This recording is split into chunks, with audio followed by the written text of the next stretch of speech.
you doing today? I'm Officer Hoffman, Jefferson City Police Department. You know why I'm contacting you?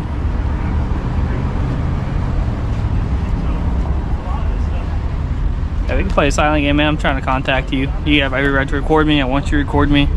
My camera's recording too. So the thing is, man, business called. They say you're taking pictures. They try coming out here talking to you, just seeing what you're doing. You are being really cooperative with them. Is there any reason why you'd be taking pictures of the business?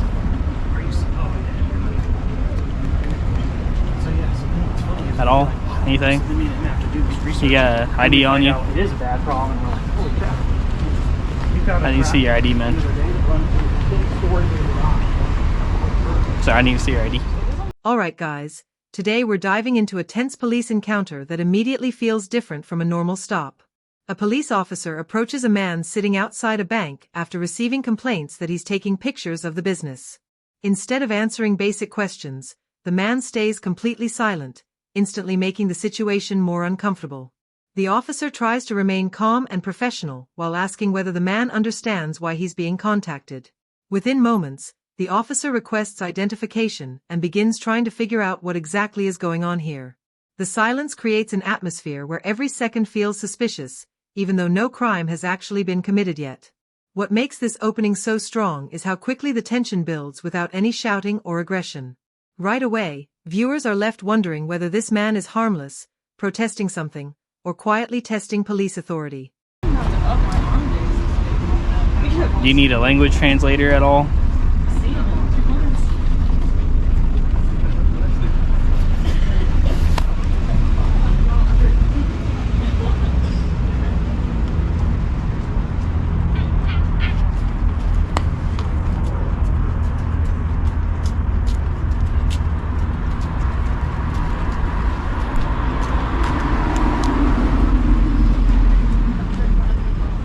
Are you able to speak English, or do you have to speak a different language?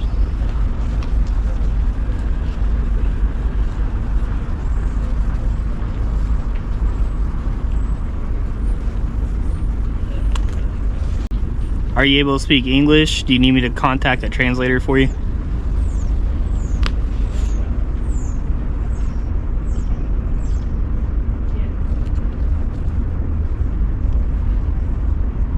Are you able to speak?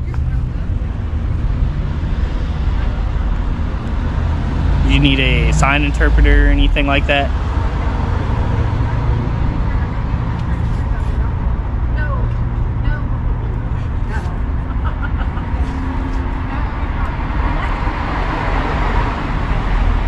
Hey man, look, the thing is, they doesn't want you here. It's okay, you don't have to talk to me, but the business wants you moved on. You're sitting here, it's a bank establishment, you're taking videos and pictures. I'm more willing to work with you if you talk to me, but at this moment they want you moved on. You understand?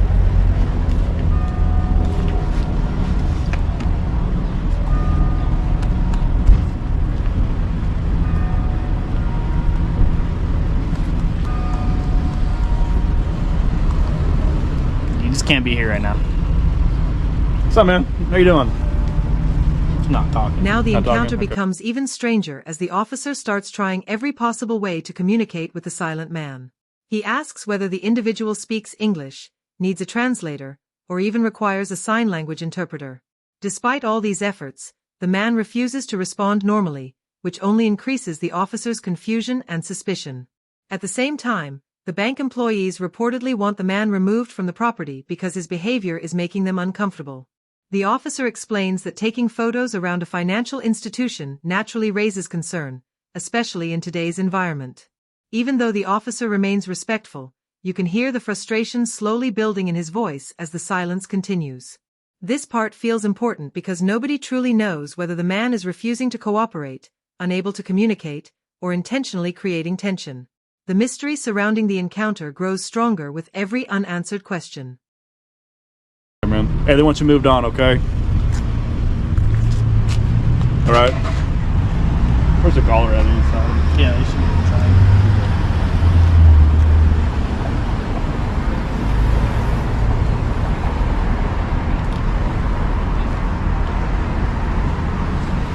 I guess frustrating too. Thank you for what little cooperation you did give me. I mean, you probably was outside enjoying your day, taking pictures, I get it. But the thing is, as a bank establishment, taking pictures of the establishment can be considered free case in the building, which is suspicious. And with that being suspicious activity, the reason why I'm out here is to investigate that. And being that essentially this is business property, they just want you moved on. Does that kind of make sense? Yes, no, maybe so. Is there a form of communication I could use to communicate with you? Or anything like that?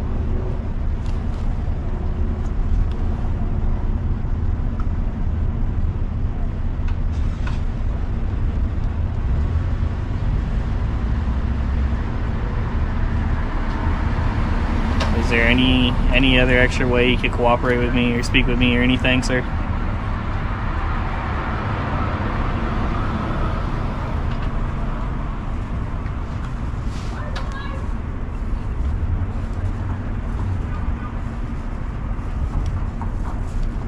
Are you from Jefferson City?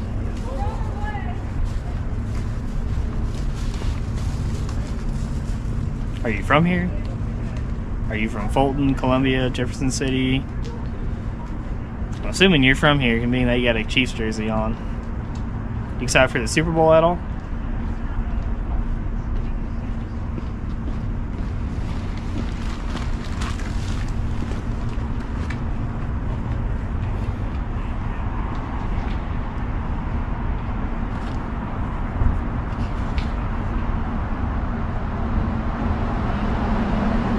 It's fine if you don't want to speak to me, but you got a driver's license on you so I can at least identify you and say I talked to you per my policy. Like a ID, driver's license. At this point, the officer changes his strategy completely and starts trying to de-escalate the situation through casual conversation. Instead of focusing only on the investigation, he begins explaining why the bank employees might feel uncomfortable about someone recording the building. He even shifts the conversation toward football and the Super Bowl in an attempt to break the tension and get some kind of response. Despite the friendly tone, the silent man continues refusing to engage in any meaningful way. The officer repeatedly asks for identification while trying to stay patient and avoid escalating the encounter unnecessarily. This section becomes interesting because you can clearly see the officer balancing professionalism with growing uncertainty. The longer the silence continues, the more awkward and suspenseful the interaction becomes for everyone involved. By the end of this part, viewers can sense that the officer is running out of normal options to handle the situation calmly.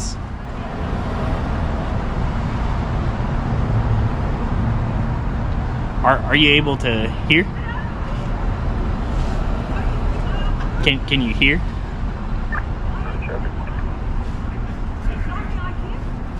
No, like, are you able to hear what I'm saying?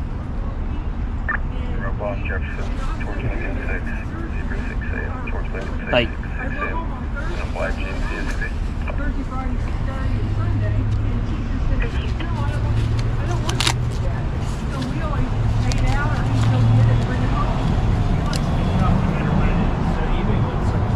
even with the groceries, so she buys most of the groceries and I just cook them.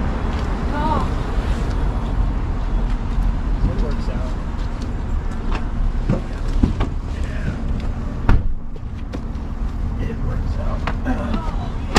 so you can hear what I'm saying?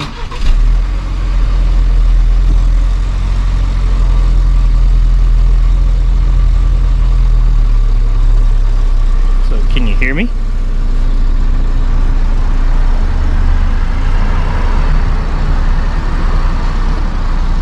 Can you hear what I'm saying to you?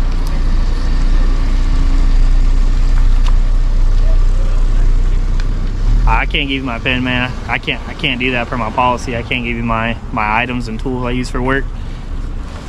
I can't do that. I can't do that. You'd have to use your phone.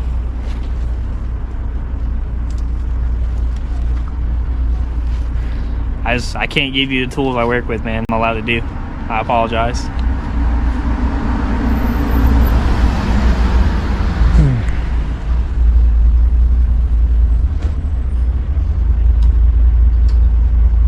The business wants you to leave, though.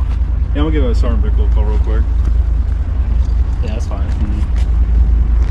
I don't... He's not saying if he can understand us, but he's answering yes or no to, like, stuff I write down. This is the moment where the entire interaction suddenly shifts direction. The officer realizes the man can actually hear and respond in certain ways, changing the tone of the encounter almost instantly. A disagreement starts when the man appears to want pen and paper while the officer refuses to hand over his equipment due to department policy. That small exchange creates another layer of tension because it suggests the man may be choosing silence intentionally rather than being unable to communicate. The officer continues trying to understand what's happening while another officer mentions that the man is responding yes or no to written communication.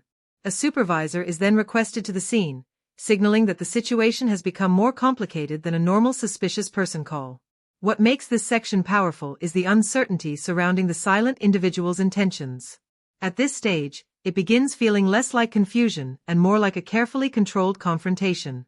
Okay. Yeah.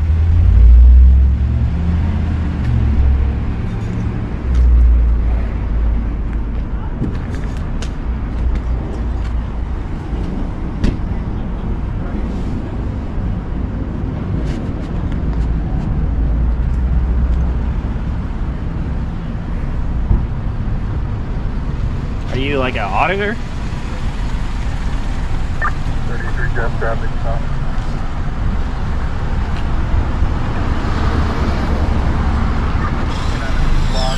Sorry, exit doors. Doors on a black price receiver. And if you want to stay in here, we can stay in here. But at the end of the day, the business wants you to move on, okay? 29 o'clock. I can't do that. I can't do that.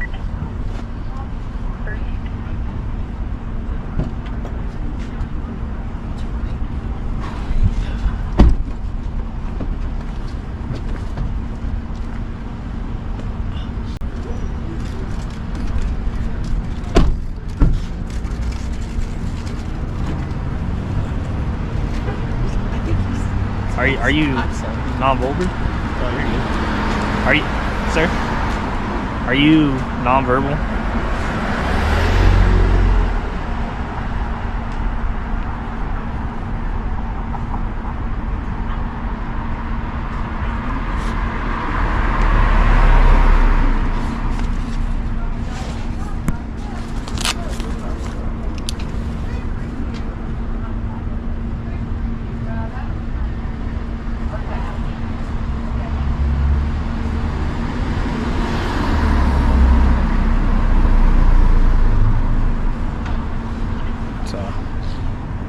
I can't give you my equipment.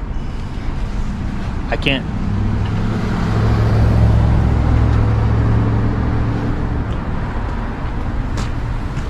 Hey. No, you can't go in there, man. These, you can't go in there. You can go that way or that way, but you can't go in here.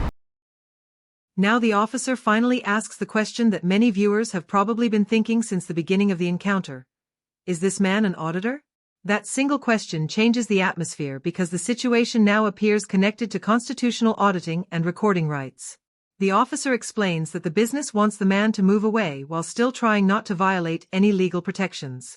Things become more tense when the silent man attempts to move toward an area the officer does not want him entering. The officer immediately steps in and establishes physical boundaries while remaining surprisingly calm throughout the interaction. This part feels especially important because both sides now seem fully aware of the legal gray area surrounding the situation. The encounter transforms from suspicious activity into a quiet battle over authority, public recording, and private property rights. Even without raised voices, the tension here feels extremely strong.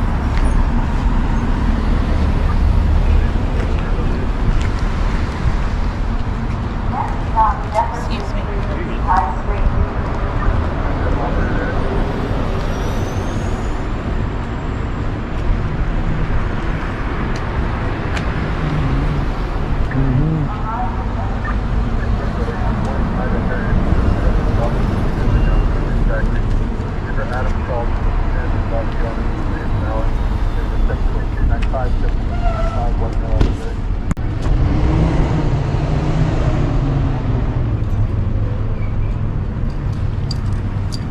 Alright, man.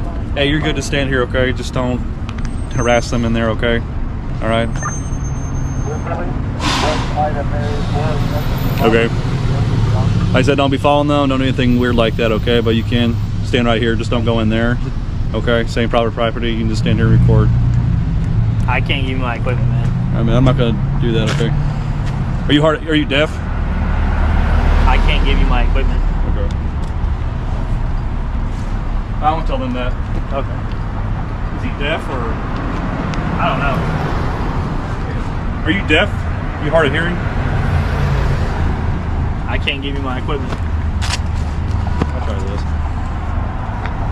Try to ask him if he's dead. Let's write down and ask him.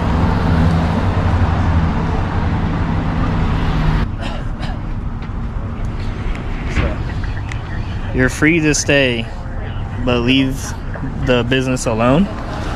So them, you gotta leave them alone, okay? They don't want you taking pictures or recording anything. I'll write that down too.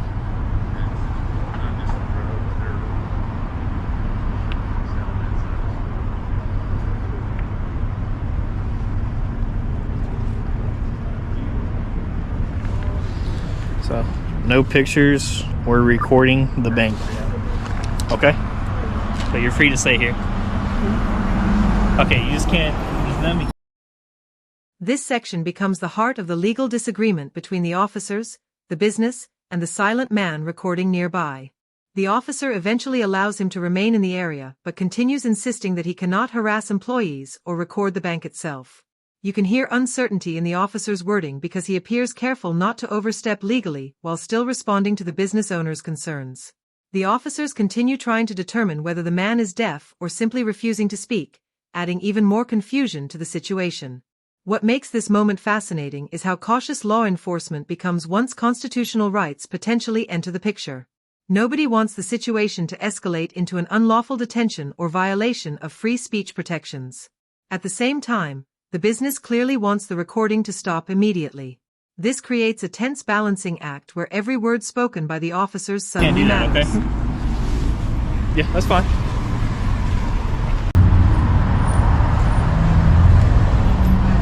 The bank doesn't want that.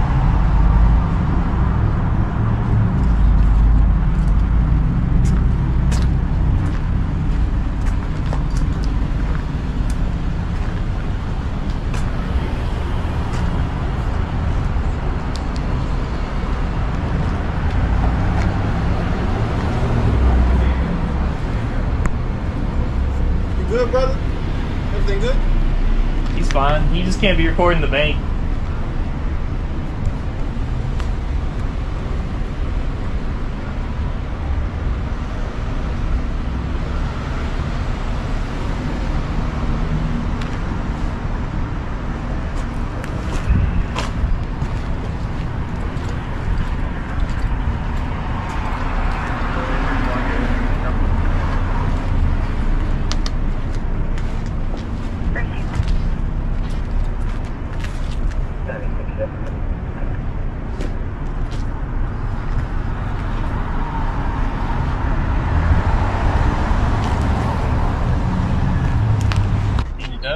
I don't know, but he keeps trying to record. I mean, he can do it.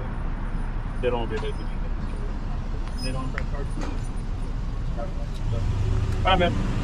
I mean, he's not hurting anything, but they don't want to be victim. You can't do nothing. Yeah. Like I said, it's not illegal to be just stuff like this. So.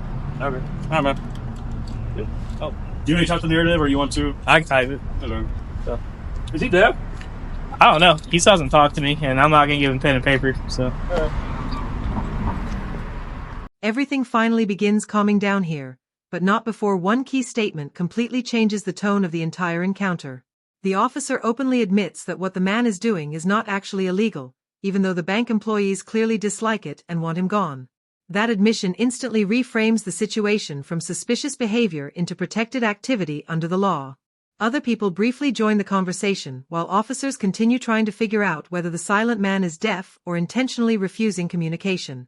What stands out most is that nobody ends up arrested, threatened, or physically removed despite all the earlier tension. The encounter slowly fades out with uncertainty still surrounding the man's true intentions, leaving viewers to decide for themselves whether this was activism, auditing, or simply an unusual public interaction.